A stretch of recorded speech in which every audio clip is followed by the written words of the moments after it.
I never thought I'd have to make the video I'm about to make. I've officially left Australia and I don't fucking plan to come back because that country is fucked. 142,000 Australians are set to relocate out of Australia this year. You might not know this, but Australians are leaving the country at surprising rates. So why did I, at the age of 39, sell everything in Australia and became a non-resident and moved to Malaysia? I didn't leave Australia. Australia forced me to leave. It's because Australian cost of living is insane. People are really waking up to the fact that the tax is way too high, way too high. So just under 100,000 Australians moved overseas last year. It's so expensive to live there. I had a really good paying job. Sydney alone has said goodbye to around 40,000 people in the last financial year. So I am leaving Australia. Australia was supposed to be the dream. Sunshine, beaches, opportunity, stability, a country where hard work paid off and life was good. But look around, the dream is cracking. People aren't just struggling anymore, they're leaving, walking away from the so-called lucky country because life here doesn't feel lucky at all. High taxes, skyrocketing rent, groceries priced like luxury goods, a job market that demands everything and offers nothing, wages that haven't moved in years, and a cost of living that makes survival feel like a full-time job. For many, the math just doesn't add up anymore. Families are relocating overseas. Young professionals are chasing opportunities elsewhere. Retirees are looking for countries where their pensions actually stretch. And the government, they call it mobility. They say it's globalization. They pretend it's normal, but it's not normal when citizens of a wealthy nation feel they have to flee just to live with dignity. This isn't migration. It's escape from a system that punishes effort, rewards exploitation, and gaslights people into thinking their suffering is their fault. Escape from a country that tells you to be grateful while quietly draining you dry. Australia isn't losing people because they don't love it. It's losing people because it stopped loving them back. Did you know that Australia is experiencing a massive exodus of people right now? So just under 100,000 Australians moved overseas last year. Sydney alone has said goodbye to around 40,000 people in the last financial year. So why are they leaving? It's the cost of living, sky-high housing, and just wanting a better work-life balance. They're chasing new opportunities, mostly to the UK, Canada, and the UAE for the tax benefits. And here's the big issue. These are skilled workers. Our doctors, our engineers, our tradespeople, that brain drain is creating a huge skill gap. So in turn, the government is bringing in more immigrants to fill those crucial roles. It's a huge shift for the country, but unfortunately, it seems like a trend that will continue, unless the government steps in and addresses it early, which I highly doubt. But let me know what you guys think in the comments below.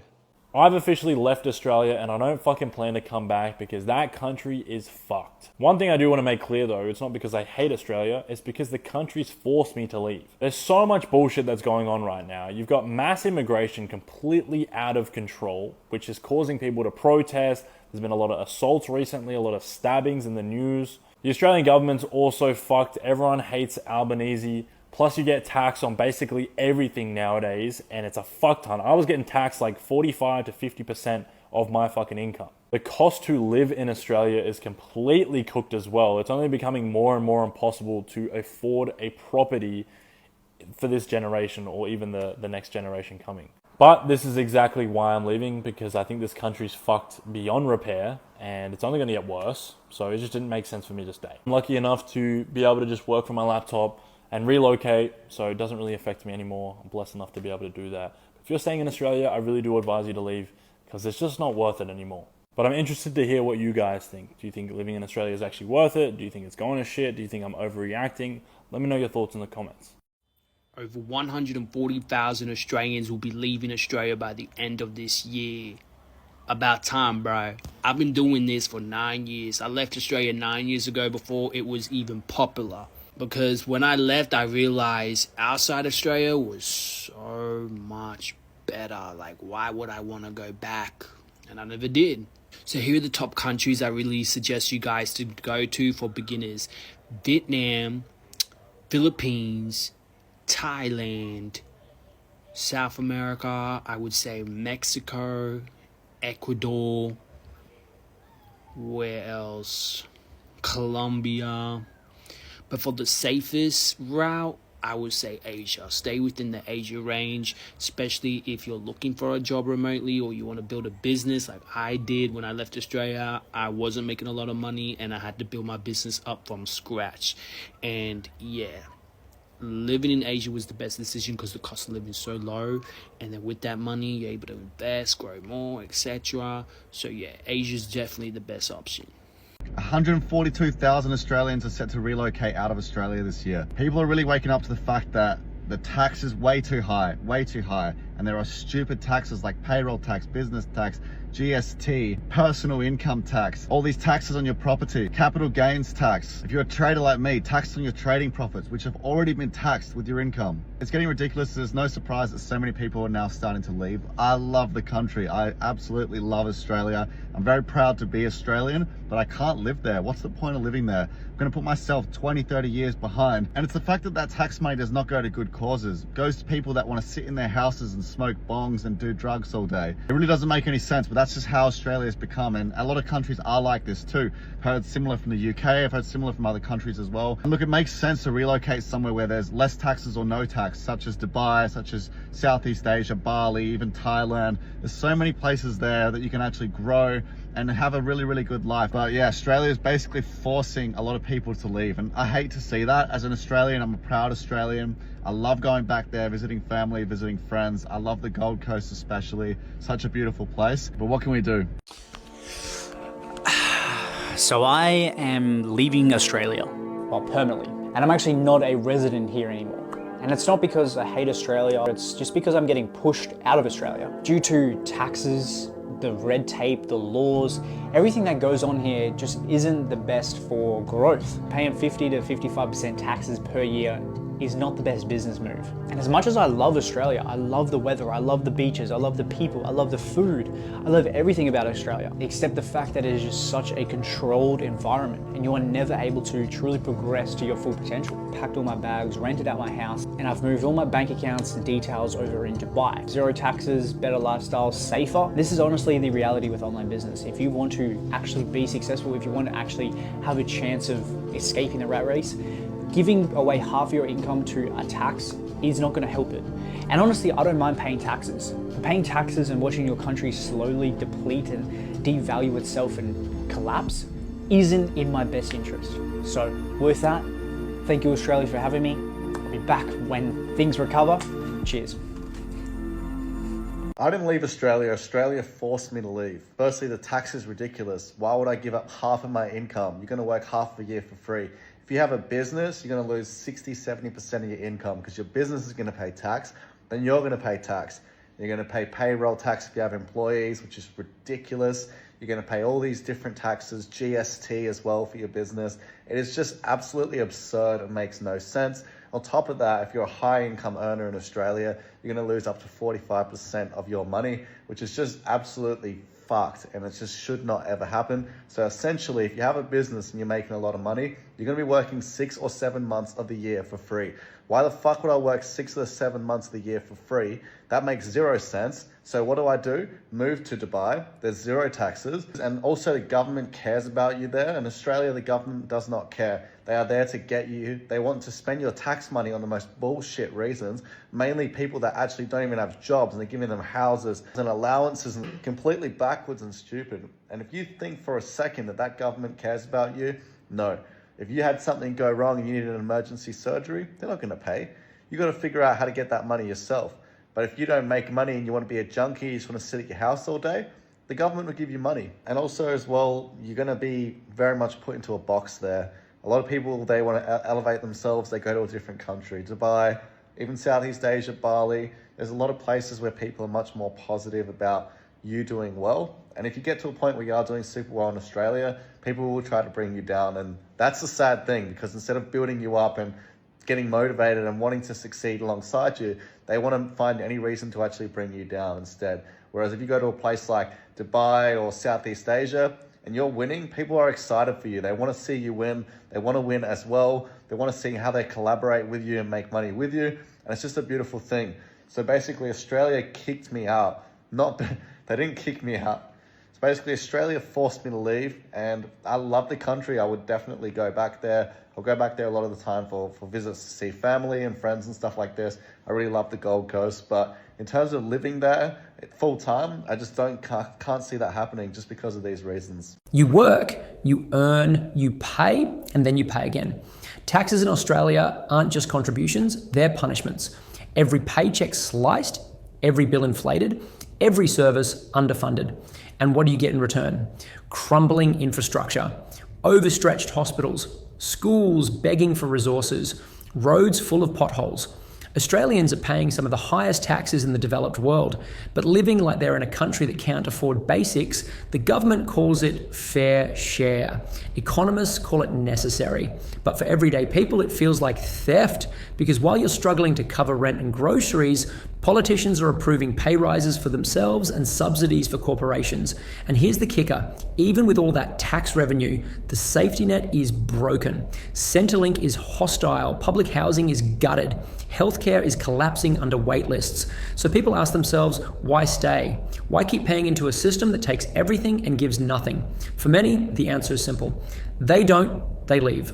You might not know this, but Australians are leaving the country at surprising rates, while international students are pouring in like never before. The latest from the Australian Bureau of Statistics shows a 3% drop in long-term residents returning to Australia and a 9.5% increase in people leaving for good. That means in net terms, about 8,500 Australians have packed up and moved on. But don't worry, Australia's not emptying out yet. In just 1 month, 47,230 international students arrived here. That's one student arriving every 55 seconds. At this rate, we're looking at around 566,000 international students a year. So much for any student cap or reduced migration, right? On the tourism side, visitors are coming back strong, everyone except New Zealand, since many Kiwis are choosing to move here permanently. Besides the UK and USA, our top tourists are from Asia, led by China, India, and Japan. Although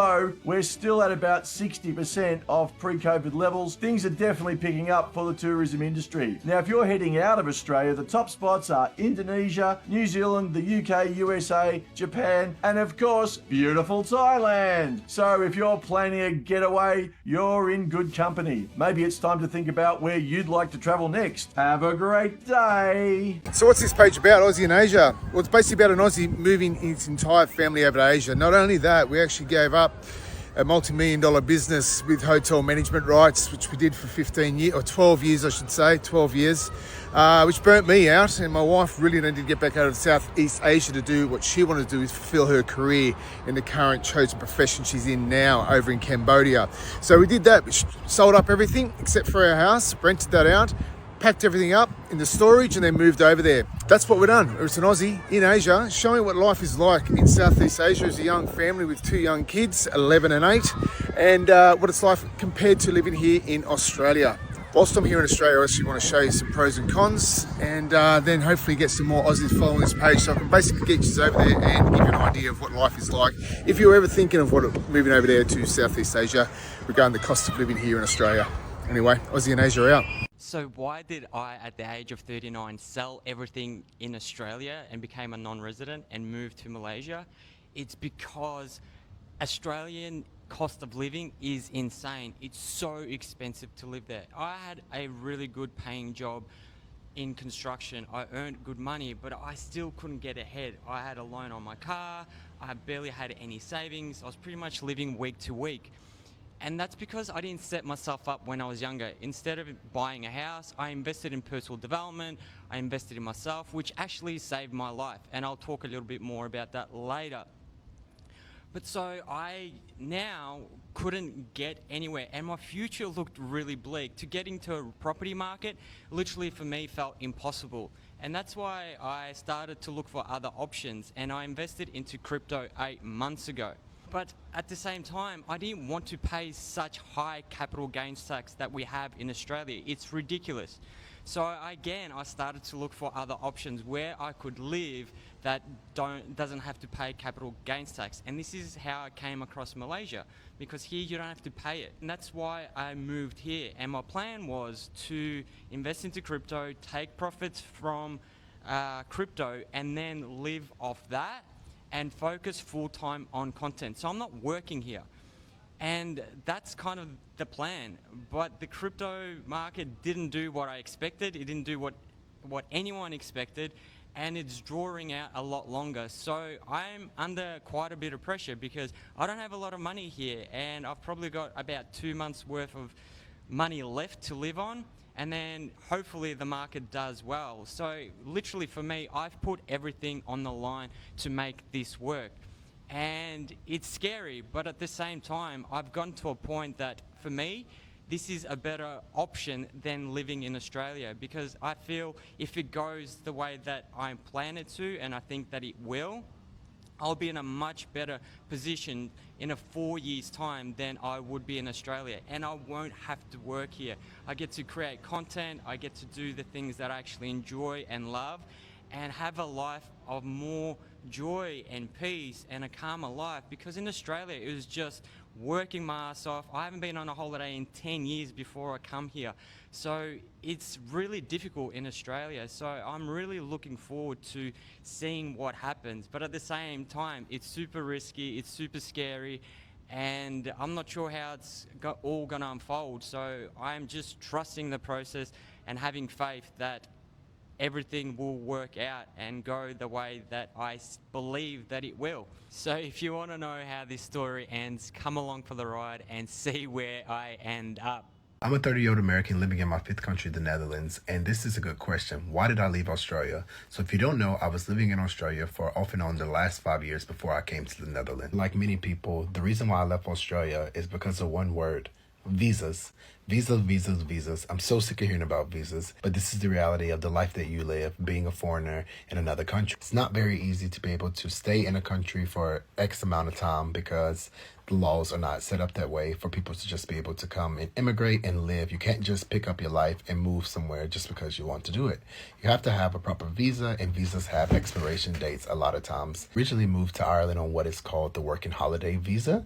My very first year there, I only thought that I would be there for 1 year, just to work, travel for a little bit. Actually, really to just travel and work for a little bit. But life happened. I realized that I kind of liked it there. COVID happened, so I went back, and then I came back again, and then I did my second year, and then eventually I went to what was called a COVID visa, which allowed me to be there during the pandemic and after the pandemic to help rebuild the economy. And basically when they felt like the economy was rebuilt, they kicked us all out. Now, this isn't exactly how things happen, but you get what I'm saying. It wasn't that easy to move to a permanent visa that would allow us to obtain residency or even to get citizenship. However, Leo, my partner's job, did try and offer us sponsorship, but it really just wasn't working out with the timelines. And it was essentially at the last minute, actually the last week that we were there, they were like, okay, we can do it. And we're like, we've already sold everything that we own. We gotta go. Like many people, we were faced with the idea, do we go and study again? Do we do something just to be able to stay here? And we really weighed up the options. We were like, do we spend $40,000 on getting an education, another degree? We're both college educated, but we were like, do we get another degree so that we can stay here and try a different route?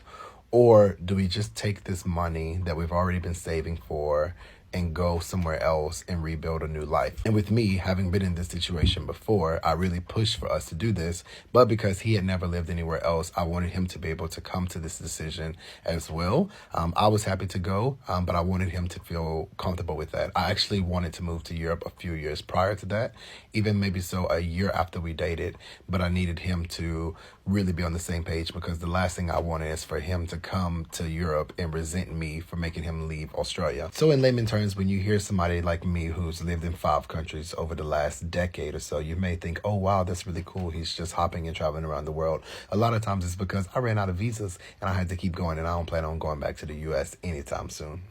I moved back from Australia to the UK very recently, and I wanted to just record a video really because I think that when people are moving to Australia or in Australia, they often turn to TikTok for advice. I just wanted to share my experience because maybe it might help someone. I was in Australia for almost 2 years. It was hands down the best decision that I've ever made in my life. It was a dream of mine to go to Australia since being 18, and I was 27 at the time, living in London, and I just decided that I wanted to move and that it would be a now or never kind of thing. It was difficult when I first got there, but I ended up making friends and really building a life there. Genuinely fell in love with the place. When I first moved to Australia, I was pretty certain that I would only last for 3 to 6 months. So I was pretty surprised when I went into my second year, and when I also started to consider being there long term. So the second time I went back to Australia, I went looking for a company that would hopefully sponsor me, which would mean that I could eventually apply for permanent residency. It was very difficult. It was way more difficult than I could ever imagine. I was rejected quite a lot of times, and even despite having lots of experience in my field, I found that Australian companies just typically don't want to sponsor unless they absolutely have to, because they will have Australians that are applying for similar roles, and it costs them money and time. So I decided to come back to the UK, and it's really, really strange feeling because my whole life is in Australia now. It does feel like starting again. I feel like I'm grieving a place, like if I was going through a breakup. But at the same time, I feel like I can finally settle, and even though Australia is incredible, I have found that personally it's been really, really difficult for me to feel settled there, because everything is uncertain, nothing is permanent, people leave, there's no certainty with the job situation. It's hard, but I also would never ever de-influence anyone from going to Australia, because I think the skills and everything that I've learned over the past few years has been life-changing. I also think that it's really important to make people aware of the reality of moving to Australia and the issue with sponsorship. Yeah, it's one of those where you want something to last forever, and ultimately it has to come to an end. Maybe not forever, but at least for now. So yeah. Anyway, I hope that this reached someone who might need to hear it.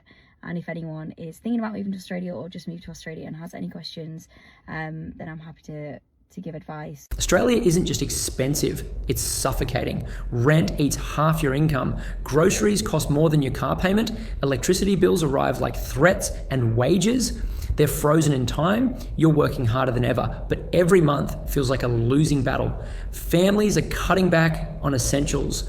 Parents are skipping meals. Young people are giving up on independence. And the government, they call it challenging. They say inflation is easing. They tell you to tighten your belt, but your belt's already cutting off circulation. Meanwhile, other countries look appealing. Lower rent, cheaper food, better wages, stronger job markets. Australians are starting to realise that the so-called lucky country isn't lucky anymore. It's predatory. And when survival feels easier overseas, leaving stops being a dream and starts being a plan. This isn't migration, it's escape. Escape from a system that punishes effort, rewards exploitation, and gaslights people into thinking their suffering is their fault. So I've been living in Australia just about under 3 months now. And I've learned a lot. I have learned a lot, let's just say that.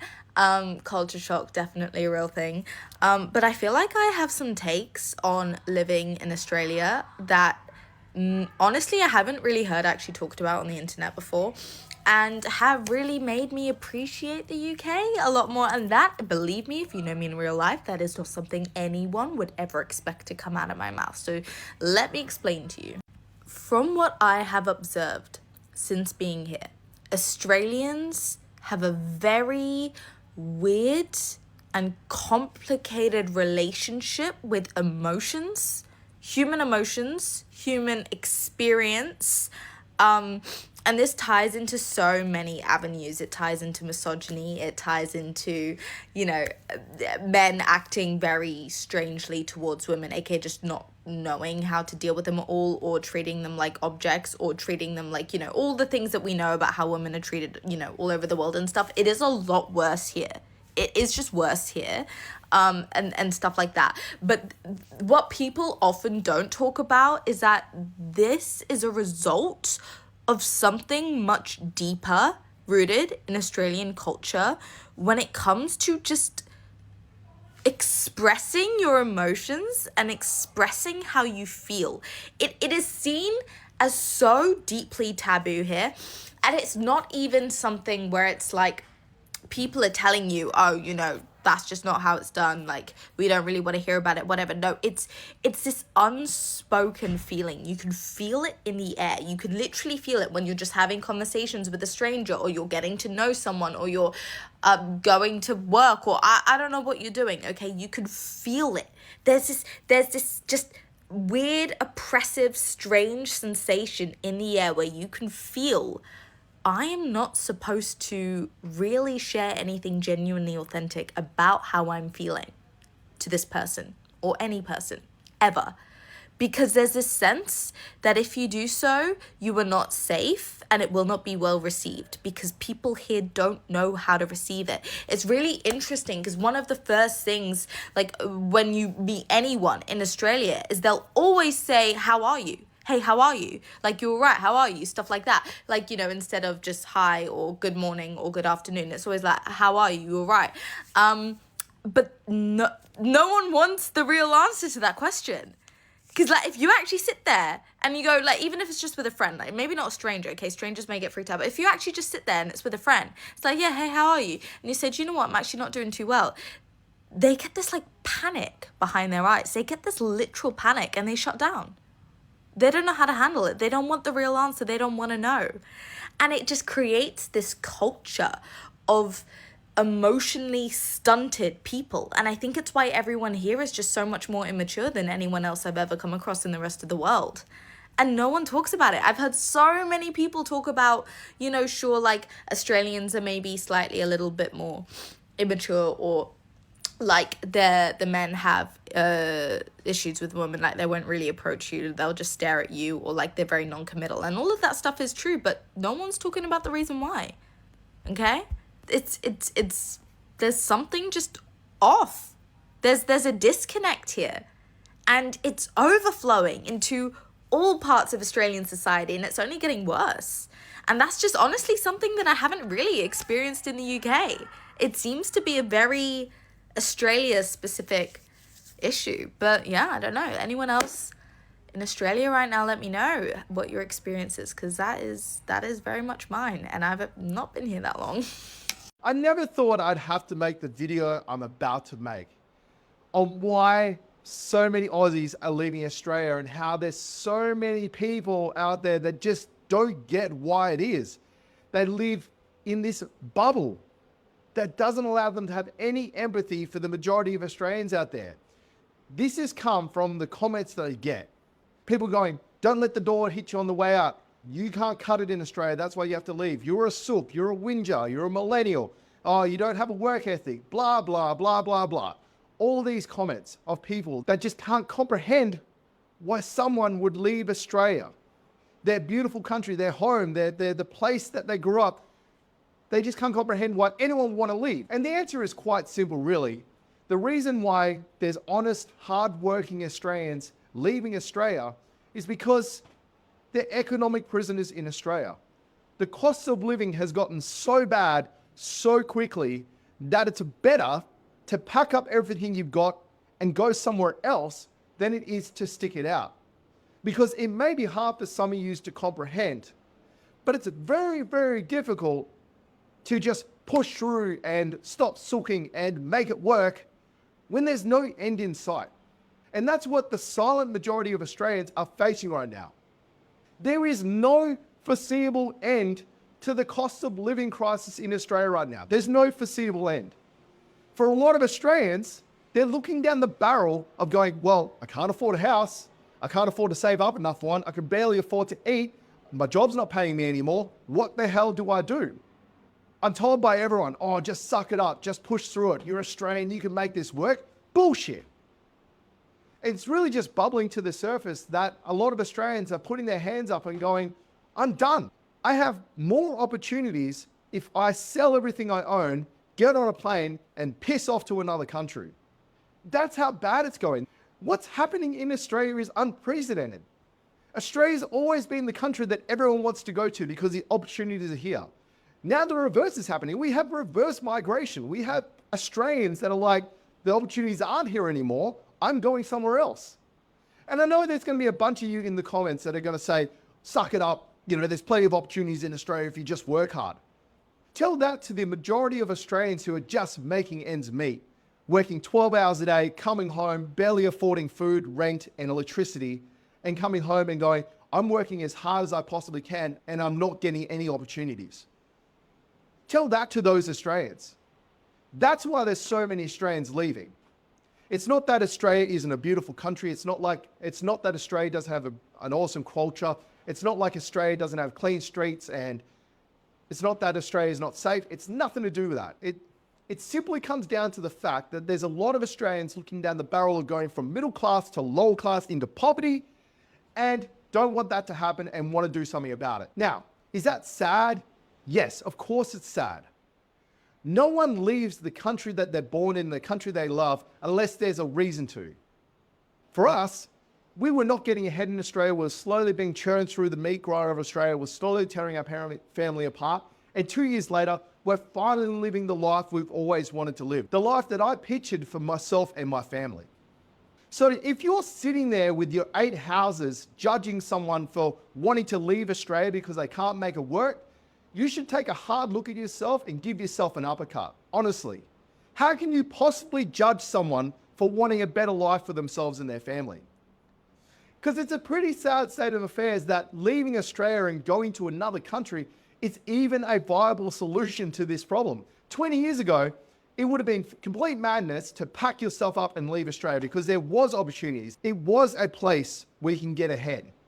And honestly, I'm one of the lucky ones. I was able to leave Australia, and I've explained why I've been able to do that in other videos. But I was one of the lucky ones that was able to leave for a better life. There is a bunch of Australians right now that don't get that opportunity. There is a whole bunch of Australians right now that don't have that opportunity. These people are literally staring down the barrel of poverty and can do nothing about it. Because you can tell them to work harder, you can tell them to get a job, you can tell them to suck it up and save for a mortgage.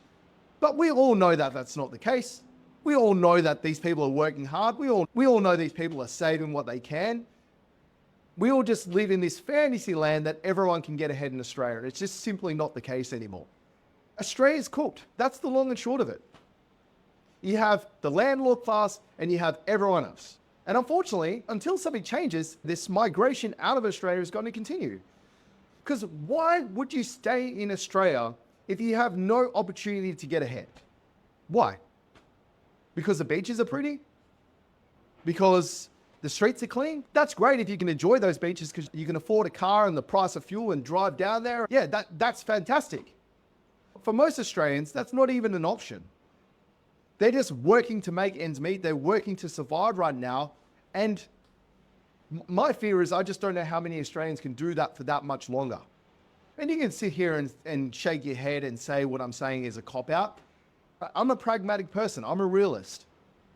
I don't just have rose-colored glasses on because I'm told by society that Australia is the place to be because it's the best country in the world. And the chances of my life getting better in Australia or getting worse definitely way towards getting worse. And I know that's not the case for everyone. There's some people out there that have made amazing opportunities in Australia, and I salute you. So you guys are doing an amazing job. But the vast majority aren't, and they're just the collateral damage of this landlord class. And I don't see anything changing anytime soon. So if you want my thoughts on why people are fleeing Australia, that's why. And that's why I think it's happening. And that's why I did it. And I'm sure that's why there's a disproportionately large number of Australians leaving Australia that would never have thought about that 10 years ago. So here we are, the so-called lucky country, the postcard nation, the place that sells itself as paradise. And yet, Australians are packing their bags, not for adventure, not for curiosity, but for survival, for dignity, for a chance at a life that doesn't feel like punishment. Because let's be honest, People don't leave home lightly. They don't walk away from family, community, and identity just because they want a change of scenery. They leave because they're pushed, because the system here makes staying unbearable, because every day feels like a slow bleed, and because the promise of Australia, the promise of fairness, opportunity, and stability has collapsed. High taxes that feel like theft, rent that eats half your income, groceries priced like luxury goods, a job market that demands everything and offers nothing, wages that haven't moved in a decade, public services gutted, healthcare collapsing under wait lists, mental health support reduced to pamphlets and platitudes. This isn't resilience, this isn't doing it tough. This is systemic failure. A country that tells its people to be grateful while quietly draining them dry. A government that calls suffering market forces. A media that gaslights people into thinking it's their fault. And corporations that profit off every bite, every bill, every breath, so people leave. They look at the math, they look at the stress, they look at the future, and they realize there isn't one here. Not for them, not for their kids, not for anyone who isn't already rich. Leaving isn't just about economics, it's about identity, about betrayal, about realizing that the country you were told to love doesn't love you back. You grow up believing Australia is fair, that hard work pays off, that the system protects you, that the future is secure. And then you hit adulthood and discover the truth. The system protects wealth, not workers. It rewards speculation, not stability. It celebrates profit, not people. And the emotional toll is brutal. Families split. Communities hollow out. Young people give up on independence, seniors feel abandoned, parents feel ashamed, and everyone feels gaslit, told to be resilient while quietly collapsing inside. This isn't just migration, it's escape. Escape from humiliation, escape from exhaustion, escape from a system that punishes effort and rewards exploitation. And yet, the government pretends this is fine. They call it mobility. They say it's globalization. They frame it as opportunity. But it's not opportunity when people are fleeing. It's not mobility when survival is the motive. It's not globalization when desperation drives the decision. They'll say Australians are adventurous, that they're exploring, that they're expanding horizons. But the truth is simpler. They're running. Running from rent, running from debt, running from a job market that treats them like disposable labor, running from a government that abandoned them. And the worst part? The government knows. They know the rent is too high, they know the wages are too low, they know the taxes are crushing, they know the services are collapsing, but they're not fixing it because they're not feeling it, because they benefit from it, because they own the homes, they sit on the boards, they write the policies, they cash the checks. Australia sells itself as paradise, beaches, sunshine, opportunity, stability. But what does it mean when the people who live here don't believe it anymore? What does it mean when citizens feel trapped, exploited, and betrayed? What does it mean when the lucky country feels like a scam? It means the identity is broken, the myth is shattered, the brand is hollow, because if working full-time still leaves you broke, if education leads to debt, if rent eats half your income, if taxes drain your paycheck, and if the government keeps gaslighting you into thinking it's your fault, then what exactly are we proud of? Australia isn't losing people because they don't love it. It's losing people because it stopped loving them back. And yet you're expected to stay quiet, to keep working, to keep paying, to keep pretending, because if you speak up, you're entitled. If you complain, you're ungrateful. If you demand better, you're radical. But silence doesn't fix collapse. Silence doesn't feed families. Silence doesn't pay rent. Silence doesn't restore dignity. Silence just protects the people in power. And Australians are done being silent, done being polite, done being gaslit, done being blamed. Because when everyone is struggling, it's not a coincidence. It's not a phase. It's not a personal failure. It's a system failure. And systems can be changed. So what now? What happens when the people wake up? When they stop pretending? When they stop apologizing? When they stop blaming themselves?